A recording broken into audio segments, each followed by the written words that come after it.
Hello there. My name is Brent Zimmerman, which they cannot say in Italy, so they call me Brentano Zimmermani. It's much, much easier. So I moved to the USA 9 years ago, and I didn't want to shear sheep anymore. And so I found this breeding, or this shedding sheep called White Dorper. So I said, let me go see one of them.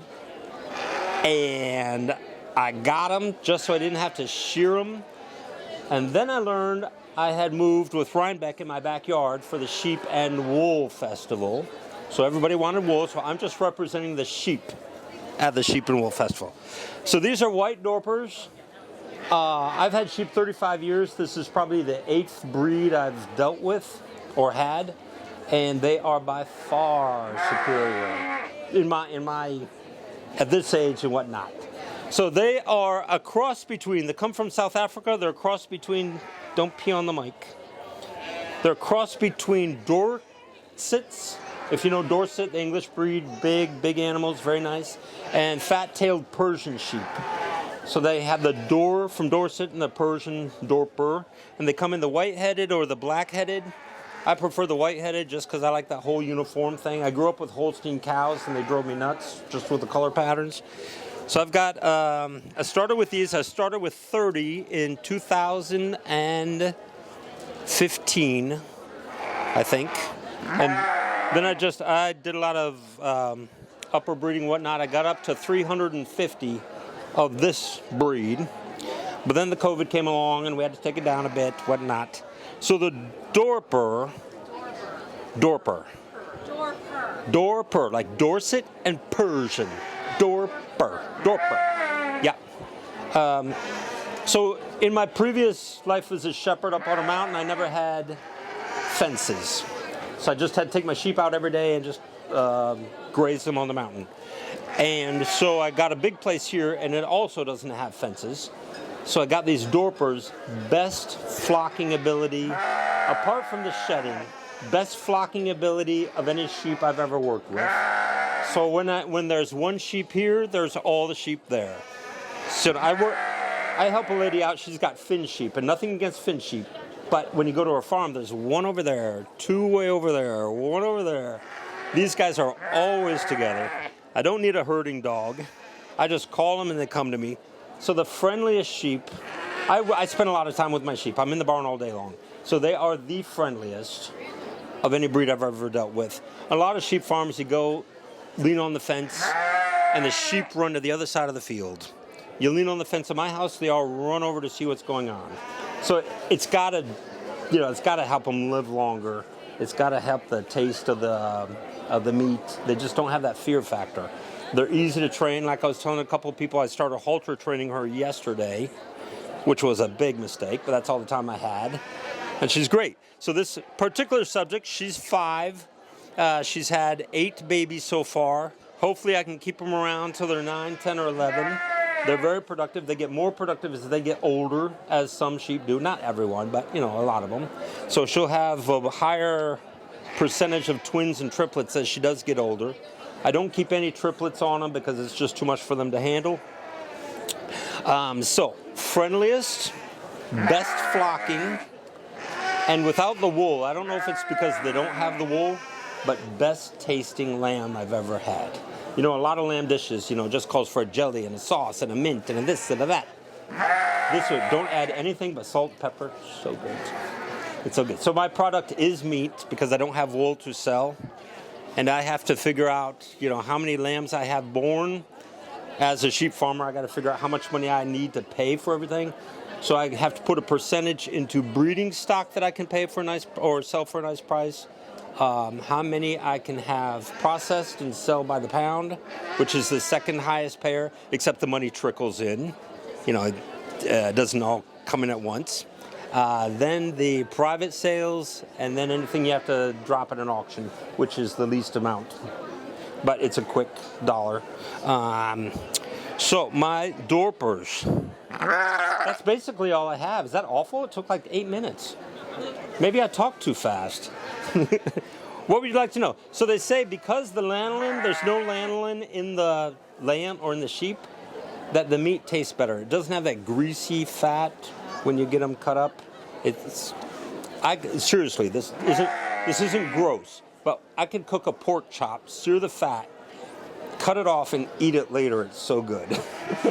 It's just so good.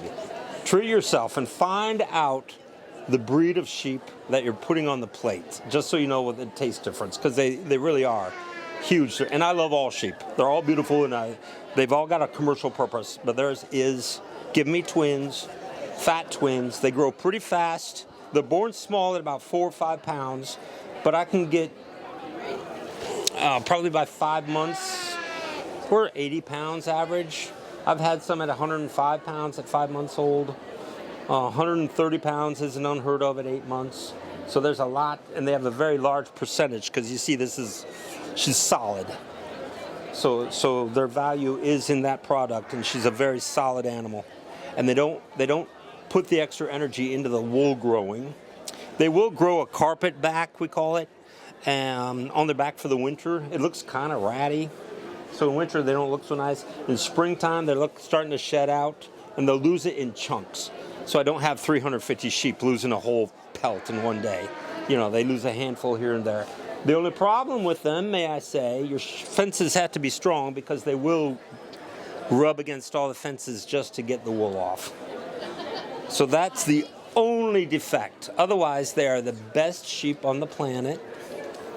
I'm a high proportion. We do sell breeding stock. I sell also the manure. I call it you do. Nothing grows flowers like you do. We do sell it nice. If you read my sign in there, it says purebred, B-R-E-A-D. We mistook the thing. They're the fastest growing breed in the USA, because a lot of people are getting away from wool, because wool is fantastic in a setting like this. But when you are raising 1,000 sheep, it costs a lot to get rid of that wool. And what do you do with it?